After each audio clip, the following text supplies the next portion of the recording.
Hello everyone, this is Swati Singh. Welcome to Shreeji classes. General chemistry में हम लोगों ने रेडियो एक्टिविटी स्टार्ट किया था।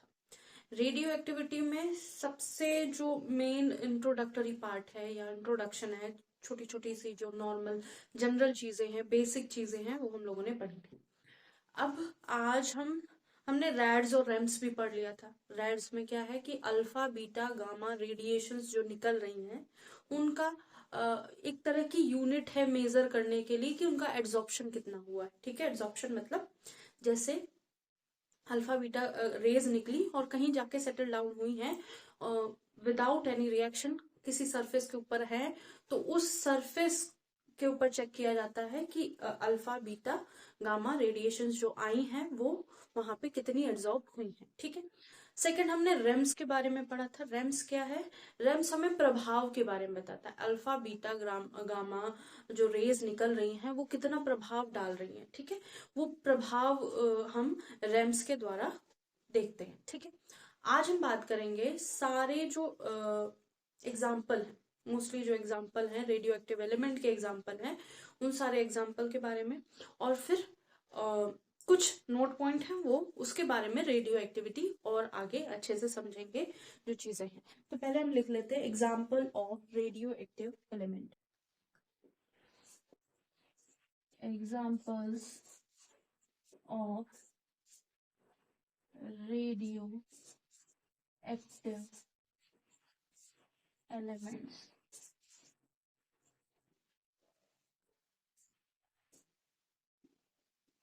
ठीक है, पहला एग्जाम्पल तो सबको पता है, रेडियम, पोलोनियम, थोरियम, यूरेनियम। ठीक है, फिर है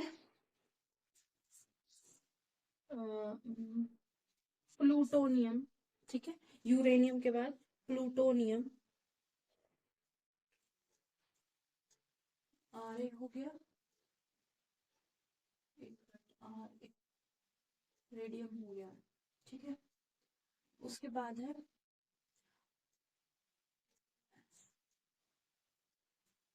फिर है हमारे पास एसी, एक्टिनियम,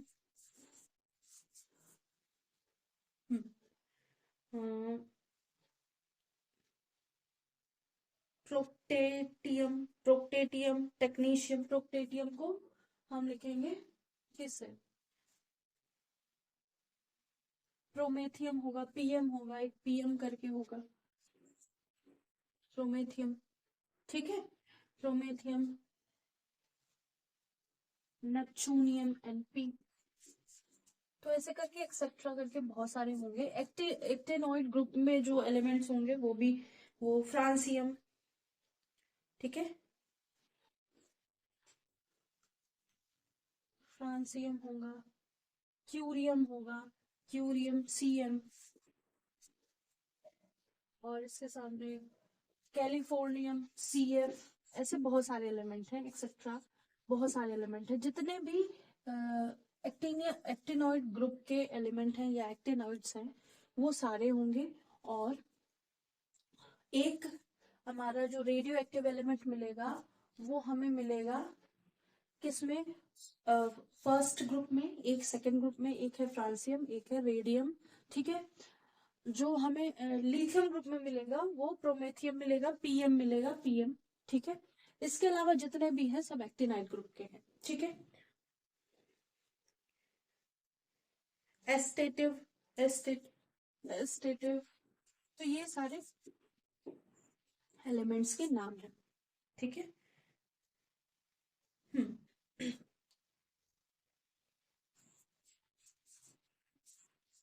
टेनेस्टाइन। तो हम लोगों ने ये बहुत सारे रेडियो एक्टिव एलिमेंट देख लिए। हमको जो ज्यादातर देखने को मिलेगा वो हमको मिलेगा रेडियम जो सेकेंड ग्रुप का एलिमेंट है, फ्रांसियम जो फर्स्ट ग्रुप का एलिमेंट है, thorium, uranium, plutonium, polonium, promethium. अब इससे ज्यादा ये वाले नहीं दिखे, ये वाले नहीं देखने को मिलेंगे क्योंकि कुछ ऐसे होते हैं जो लैब में बने होते हैं, लैब में बनाए गए होते हैं और लैब में कुछ टाइम के लिए एग्जिस्ट करते हैं, और इनका जो टाइम पीरियड होता है या T half half life time होती है बहुत ही कम होती है, ठीक है। तो यूरेनियम और थोरियम की तो बहुत ज्यादा होती है, ठीक है। अब ये हमने examples of radio active element पढ़ लिए हैं। अब हम देख लेते हैं कुछ नोट्स पॉइंट, ठीक है। नोट्स पॉइंट इन्हीं से रिलेटेड है।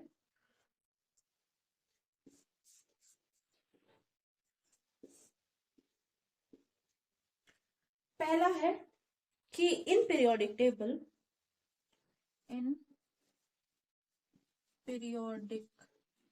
टेबल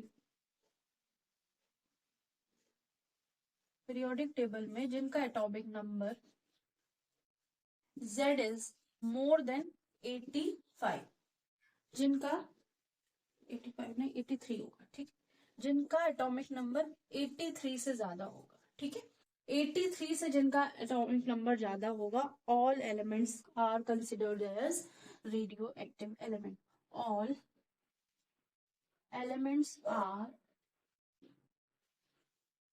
रेडियो एक्टिव एलिमेंट, ठीक है।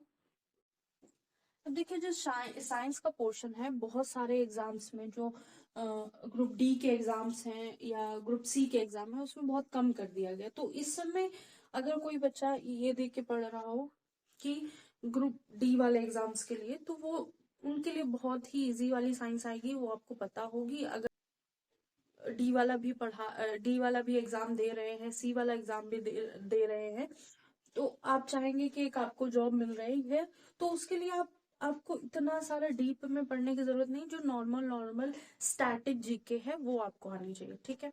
अगर आप टीजीटी पीजीटी पहला एसएससी सीजीएल वगैरह इन सब की तैयारी कर रहे हैं, तो उनके लिए रेलवे में भी अच्छी आती है साइंस, तो उनके लिए बहुत अच्छा है। ग्रुप डी वाले ये वाली थोड़ा हम चाहेंगे कि अवॉइड करें। हाँ, प्रैक्टिस सेशन आप देख सकते हैं। प्रैक्टिस सेशन जो हो रहे होंगे, अभी तो जनरल फिजिक्स का है, जनरल साइंस का भी देखेंगे आप, जनरल केमिस्ट्री का। तो जो भी फिजिक्स वाला है वो आप देख लीजिए, उसमें सारे आपके क्वेश्चन कवर हो जाएंगे, आपको थ्योरी इतना पढ़ने की नीड नहीं पड़ेगी, ठीक है।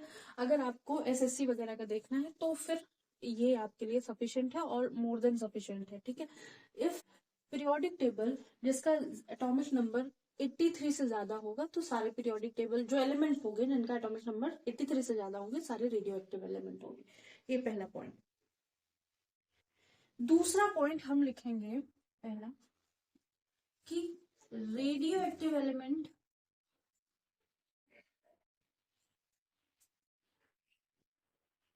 Are kept in lead chamber. कहाँ रखे जाएंगे इनको? लेड चैम्बर, मतलब सीसा के चैम्बर के अंदर रखा जाएगा। शीशा नहीं, सीसा, ठीक है। लेड चैम्बर के अंदर रखे जाएंगे और इनके जो रेडिएशंस होंगे उस चैम्बर से बाहर नहीं निकलेंगे, ठीक है। तो ये बहुत देखिए जो फैक्चुअल क्वेश्चन आते हैं या इनकरेक्ट वाले जो पोर्शन आता है, उनके लिए बहुत अच्छा है कि वो कॉन्सेप्ट उनका यहाँ पे क्लियर हो जाएगा, क्योंकि फैक्ट बहुत सारे पूछे, बहुत सारे मतलब आई थिंक अगर जनरल साइंस के 5-6 क्वेश्चन आ रहे हैं, तो उसमें 2 या 3 क्वेश्चन, चाहे वो फिजिक्स का हो, चाहे वो केमिस्ट्री का हो, और चाहे वो बायो का हो, ठीक है। तीनों में ऐसा देखेंगे आप कि फैक्ट वाले क्वेश्चन जरूर मिलेंगे, न्यूमेरिकल एक आध मिल सकता है, ठीक है। और जो जिनका साइंस का पोर्शन ज्यादा है उनके में फैक्चुअल भी ढंग के क्वेश्चन होंगे, और जो न्यूमेरिकल पोर्शन होगा वो भी अच्छा होगा, ठीक है। तो जो थोड़ा सा अपना लेवल अप करके चल रहे हैं उनके लिए बहुत अच्छा है, और जो जैसे सी या डी वाले एग्जाम दे रहे हैं उनके लिए भी बहुत अच्छा है। ये है कि उनका कोई भी कॉन्सेप्ट नहीं छूटेगा, उनके कोई भी क्वेश्चन नहीं छूटेंगे, और डी में बहुत कम क्वेश्चन आते हैं, तो आप वो छोड़ दीजिए, ये वाली क्लासेस ना लीजिए, केवल प्रैक्टिस सेशन लीजिए, ठीक है। तो तो बहुत अच्छी लेवल की साइंस पढ़ने की जरूरत नहीं है, मतलब केवल आपको स्टैटिक जीके वाले क्वेश्चन आने चाहिए, ये बहुत ज्यादा डीप नहीं आना चाहिए, ठीक है। फिर है radium is radio active element which is not present in nature, ठीक है। तो जो रेडियम है वो रेडियो एक्टिव एलिमेंट है ठीक है, लेकिन नेचर में प्रेजेंट नहीं है। तो ये कहाँ बना है? ये ऑब्टेन किया जाता है फ्रॉम यूरेनस से लैब में। ठीक है, radium is a radio active element which is not present in nature। ठीक है, it is obtained from, ये आर ही है, it is obtained from uranium. ठीक है, ये यूरेनियम से ही निकाला जाता है, ठीक है, बनाया जाता है एक तरह से।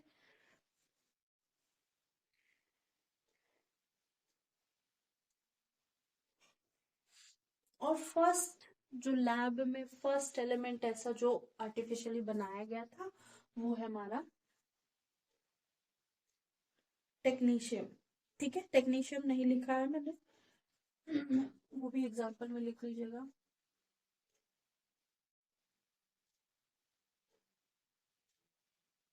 ठीक है, नेक्स्ट पॉइंट इसका ये लिखेंगे, होप सो ये नोट कर लिया होगा, एग्जाम्पल रब करके लिखते हैं। टेक्नीशियन, नोट पॉइंट ये है, टेक्नीशियम जो है वही हमारा फर्स्ट रेडियो एक्टिव एलिमेंट है, फर्स्ट रेडियो एक्टिव एलिमेंट जिसको हम लोगों ने लैब में बनाया। तो first radio active element which is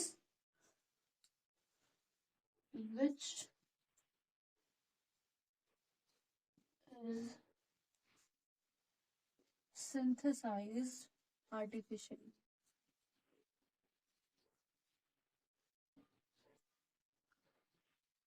artificial, ठीक है, आर्टिफिशियल इसको सिंथेसाइज किया गया था, बनाया गया था, लैब में बनाया गया था, इन लैब। ठीक है, तो इनका जो हाफ लाइफ टाइम होगा या फुल लाइफ टाइम होगी वो ऑलमोस्ट बहुत ही कम होगी। ठीक है, most abundant radio active element कौन है इंडिया में? मोस्ट abundant abundant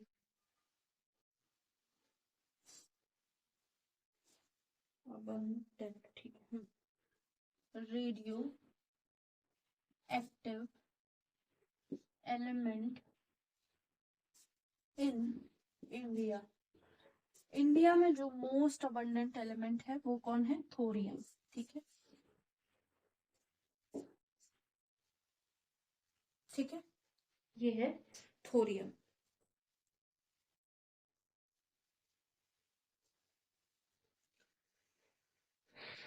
तो जो रेडियो एक्टिव पॉल्यूशन देखने को मिलता है वो इसी की वजह से देखने को मिलता है। और थोरियम कहाँ है? केरला में, found in Kerala, found in Kerala. अब केरला में मिल रहा है, ठीक है, फाउंड इन केरला, और बिहार में भी मिल रहा है। ठीक है, बिहार में भी। तो केरल के कोस्टल एरियाज में, कोस्टल एरियाज मतलब समुद्र के किनारे, जो समुद्री इलाका है या फिर किनारे पे जो थोरियम है उसका रिसाव देखने को मिला, या थोरियम के पार्टिकल्स मिले हैं जिसकी वजह से हेल्थ इश्यूज हो रहे हैं लोगों को, रेडियो एक्टिव पॉल्यूशन क्रिएट हो रहा है। ठीक है, तो यहां लिख लेते हैं radio active pollution in Kerala due to thorium. Radio active pollution, ठीक है, रेडियो एक्टिव पॉल्यूशन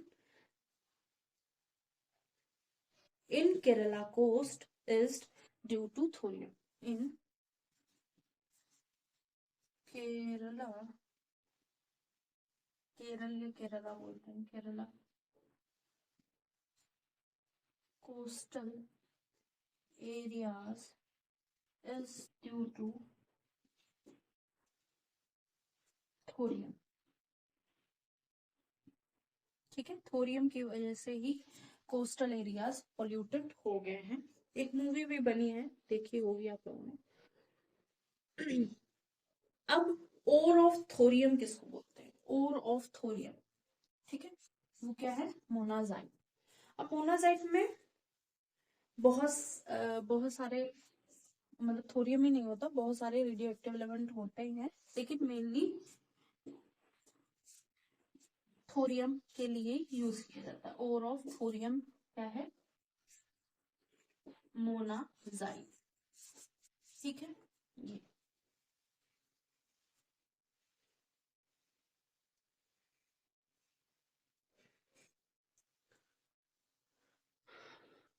इसके बाद हम लोग यूरेनियम की बात करेंगे, जिसको मेटल ऑफ होप कहते हैं। अब टेक्नीशियम ऐसा रेडियो एक्टिव एलिमेंट है जो पहली बार लैब में बनाया गया था, ठीक है, और रेडियम भी लैब में ही बनाया गया है, वो नेचर में मिलता नहीं है, वो यूरेनियम से बनाया गया है, ठीक है।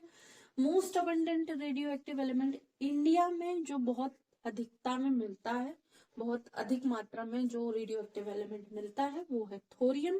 थोरियम कहाँ मिलता है? केरल और बिहार में मिल रहा है, और बिहार में जो कोस्टल एरियाज है वहाँ इसका रेडियो एक्टिव पोल्यूशन देखने को मिला है, क्योंकि पानी में या जमीन में कुछ इसके कण मिले हैं, उसकी वजह से वहां पे पोल्यूशन क्रिएट हुआ है। जो ओर ऑफ थोरियम है उसका नाम है मोनाजाइट, ठीक है।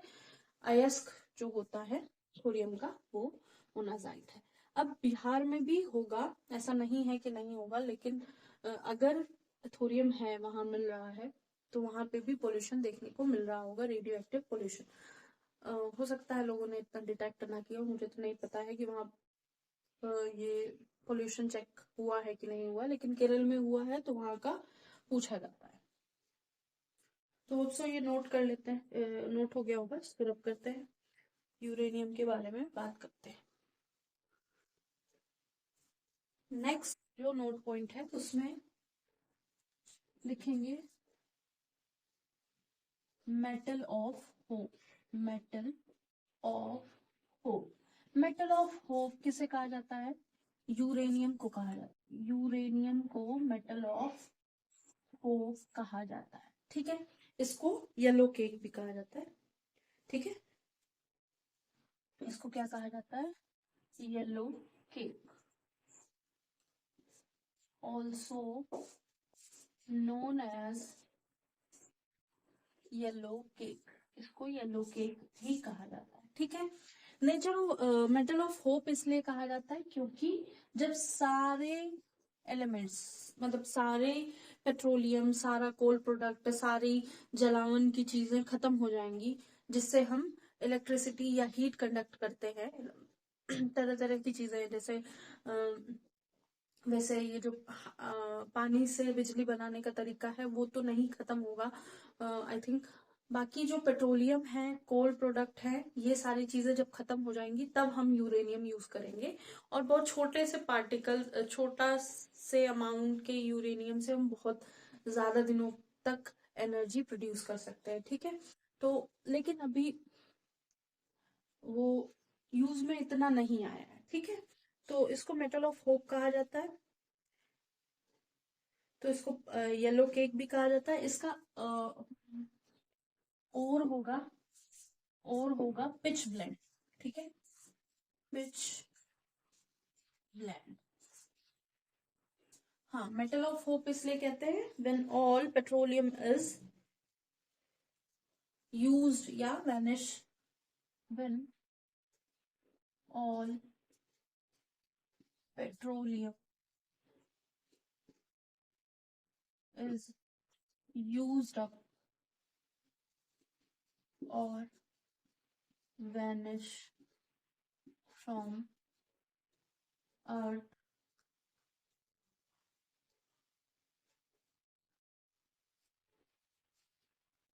We use uranium as future fuel, future fuel की तरह यूज करेंगे, फ्यूचर फ्यूल। ये बात हो गई यूरेनियम की। यूरेनियम का और कौन सा है, पिच ब्लेंड, इसको येलो केक भी बोलते हैं, येलो कलर का होता है पाउडर, इसलिए येलो केक। और पीरियोडिक टेबल में जो एफ ब्लॉक एलिमेंट है वो रेडियो एक्टिव इन नेचर होते हैं।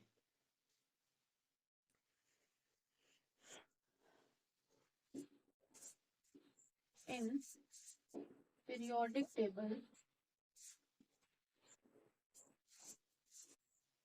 F block element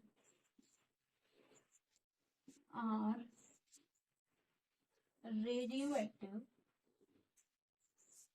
in nature. ठीक है, जो पीरियोडिक टेबल में जो एफ ब्लॉक होता है, एस होता है, पी होता है, डी होता है, एफ होता है, तो एफ ब्लॉक के जो एलिमेंट होते हैं वो रेडियो एक्टिव नेचर में मिलते हैं। लेंथेनाइट सीरीज में एक ही रेडियो एक्टिव एलिमेंट मिलता है जिसको प्रोमेथियम कहते हैं। इन क्योंकि एफ ब्लॉक में दो सीरीज होती है, एक लेंथेनाइट एक एक्टिनाइट, लेंथेनाइट में एक ही होगा। इन लेंथेनाइट सीरीज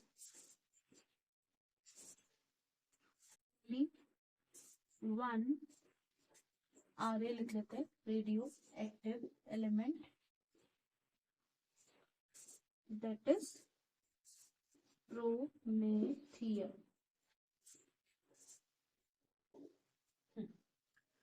तो ये हो गया हमारा मेटल ऑफ होप के बारे में सारी कहानी।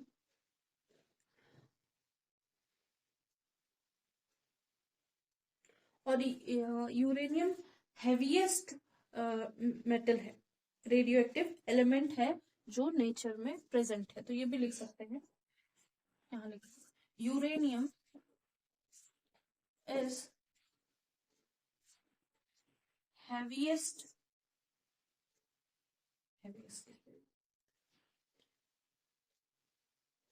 HEA होगा, uranium is heaviest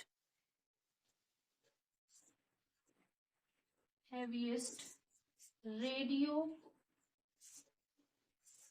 active element in nature. Nature में जो सबसे ज्यादा हैवी रेडियो एक्टिव एलिमेंट है वो है यूरेनियम। तो यूरेनियम इंपॉर्टेंट है, थोरियम इंपॉर्टेंट है, प्रोमेथियम एक पॉइंट से इंपॉर्टेंट है। और एक्टिनाइट सीरीज में कितने होंगे, 14 जितने भी एलिमेंट्स होते हैं, क्योंकि एक एफ ब्लॉक में दो पार्ट्स होते हैं, दो एक लेंथेनाइड और एक्टिनाइड। लेंथेनाइड में क्या होते हैं, 14 एलिमेंट होते हैं, 14 में केवल प्रोमेथियम हमारा क्या होता है, रेडियो एक्टिव होता है। और एक्टिनाइड में जो सेकेंड ग्रुप है ब्लॉक का, एक्टिनाइड में उसमें कितने हैं, 14 एलिमेंट्स है, 14 एलिमेंट्स सारे ही रेडियो एक्टिव इन नेचर। तो वो पॉइंट लिखना चाहें तो लिख सकते हैं। अब हम ये जो नोट पॉइंट है वो फिनिश कर चुके हैं, इसको नोट कर लीजिए। फिर पेनेट्रेशन पावर देखेंगे, पेनेट्रेशन वर्ड समझेंगे, फिर पेनेट्रेशन को ऑर्डर समझेंगे, स्पीड ऑर्डर समझेंगे, किनका, अल्फा बीटा गामा रेज का। ठीक है,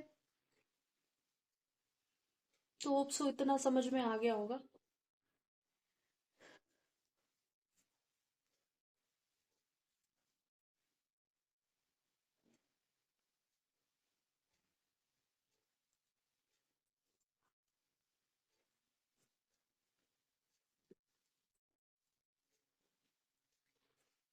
तो इसको रब करते हैं, नेक्स्ट पॉइंट की तरफ चलते हैं। तो नेक्स्ट पॉइंट है पेनेट्रेशन पावर। पेनेट्रेशन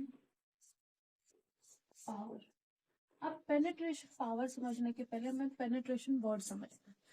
जैसे रेडिएशन निकली, ठीक है, पेनेट्रेशन वर्ड का मतलब है धंसना, कोई चीज किसी चीज के अंदर धंस रही है।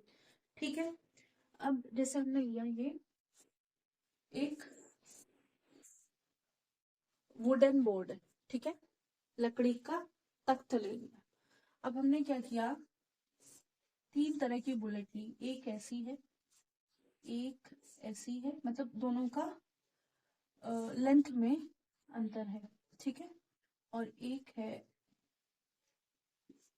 एक ऐसे करके, ऐसे बहुत, ठीक है, ऐसे कुछ बनावट में फर्क है, बुलेट्स है ये सारी। अब ये 10 मीटर पर सेकंड से चल रही है, ये 20 मीटर पर सेकंड से चल रही है, और ये 30 मीटर पर सेकंड से चल रही है। अब जब ये इस वुडन जो लकड़ी का तख्त है उसके अंदर, वुडन प्लैंक के अंदर जा रही है, तो ये कितनी दूर तक जा सकती है, तो मान लो ये यहाँ तक गई, ठीक है, इस जगह तक पेनिट्रेट हुई, धस गई इसके अंदर। अब ये गई तो ये 20 मीटर पर सेकंड से थी, तो ये भी इसके अंदर जाके धस गई पॉइंट, और इसने क्या किया, इसको पूरा पेनिट्रेट करके बाहर निकल गई, ठीक है, इधर चली गई। अब ऐसे ही अल्फा बीटा गामा रेज है। अल्फा रेज क्या है, उसके साथ मास है कुछ, बीटा रेज है मास है लेकिन बहुत कम है, गामा रेज में मास वास जैसा कोई खेल नहीं है। तो क्या है कि जो अल्फा रेज हैं वो पेनिट्रेट कर रही हैं लेकिन बहुत ज्यादा नहीं कर रही हैं, सरफेस के अंदर चली जा रही हैं। बीटा रेज है वो सरफेस के काफी अंदर तक धस जा रही हैं, और जो गामा रेज है हमारी, वो कभी कभी पेनिट्रेट कर ले रही हैं पूरा, कभी कभी पेनिट्रेट करके बाहर भी चली जाए, ठीक है, ऐसा खेल हो रहा है। तो पेनिट्रेशन पावर ऑफ एनी रे, अल्फा बीटा गामा, किसी भी रे का, वो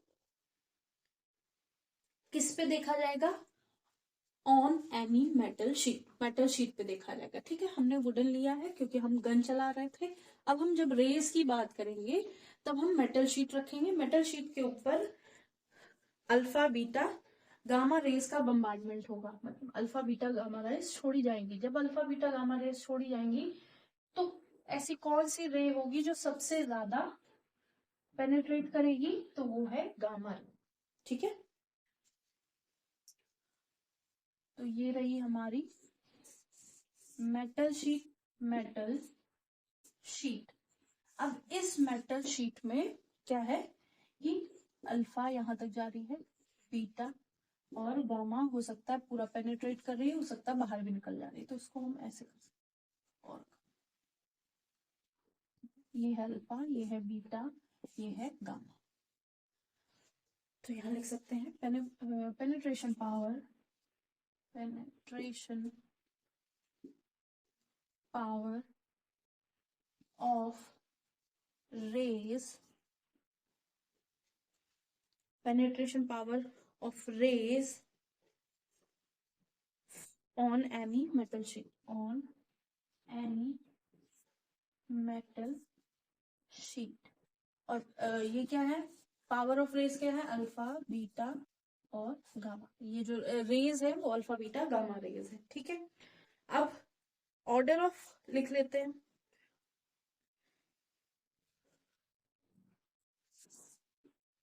ऑर्डर ऑफ पेनिट्रेशन पहला, तो बहुत अच्छा पेनिट्रेशन गामा करेगा, gamma, then beta, then alpha, alpha बहुत कम पेनिट्रेशन करेगा। सेकेंड है स्पीड, स्पीड क्या रहेगी, अब अल्फा बहुत अच्छे से पेनिट्रेशन कर नहीं पा रहा तो अल्फा यहाँ पे भी पीछे ही रहेगा, तो गामा की स्पीड सबसे ज्यादा होगी, बीटा की, देन अल्फा की, ठीक है। स्पीड ऑर्डर, तो सबसे ज्यादा स्पीड किसकी है, अल्फा की, गामा की, फिर बीटा की, फिर alpha.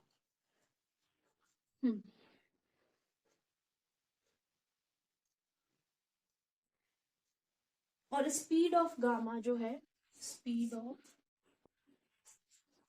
Gamma, speed of alpha, beta, beta, speed of alpha.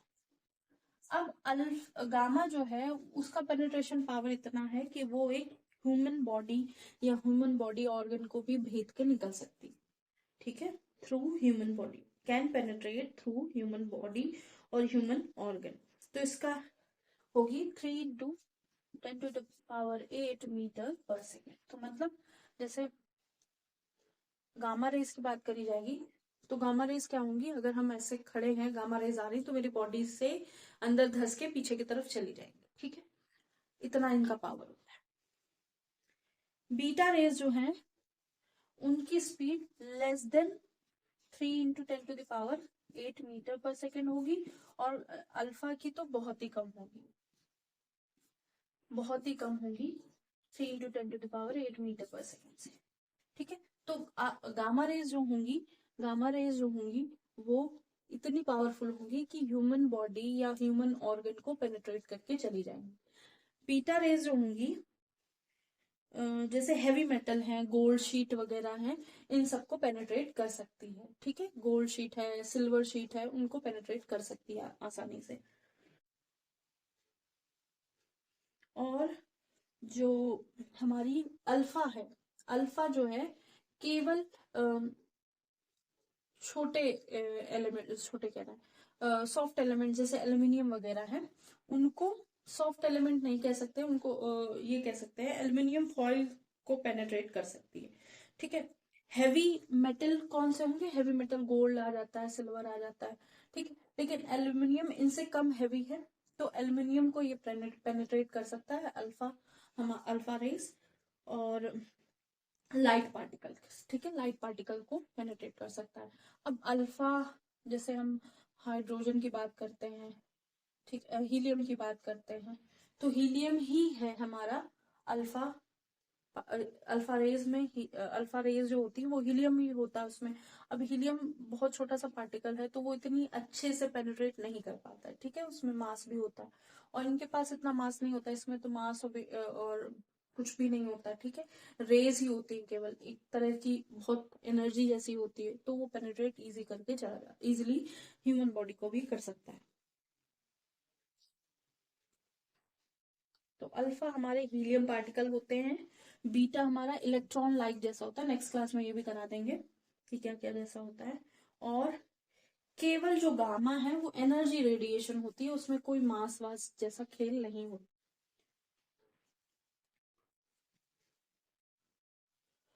तो सब नोट कर लिया होगा।